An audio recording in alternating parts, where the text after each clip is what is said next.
কৃষকদের আয় দ্বিগুণ করার লক্ষ্যে বাদাম ও সরিষা বীজ রোপণ কর্মসূচি অনুষ্ঠিত হয় উত্তর ত্রিপুরার পূর্ব জলেভাসা এলাকায়। প্রধানমন্ত্রী ধনধান্য কৃষি যোজনার আওতায় পানিসাগর কৃষি মহকুমার উদ্যোগে এই কর্মসূচি রূপায়িত হচ্ছে। এক সাক্ষাৎকারে কৃষক নিটন দেবনাথ জানান, ধান চাষের পর জমি খালি না রেখে তাতে বাদাম এবং সরিষা চাষ করার উদ্যোগ নিয়েছেন।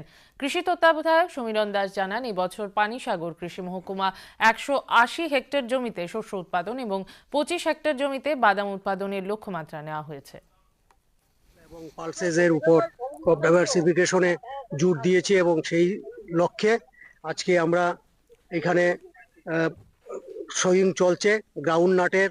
আমাদের এই যে মাঠটা দেখছেন, এই মাঠটা আমরা ধান চাষ করি। প্রত্যেক সময় ধান চাষ করার পর আমরা এই জায়গাটা পতিত পড়ে থাকে।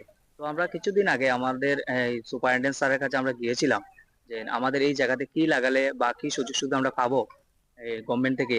তো উনি তৎক্ষণাৎ আমাদের বললেন যে আমরা এখানে মাস্টার্ড অয়েল এবং এই গ্রাউন্ড নাট লাগানোর জন্য যদি লাগাতে পারি তাহলে আমরা অনেক উপকৃত হব।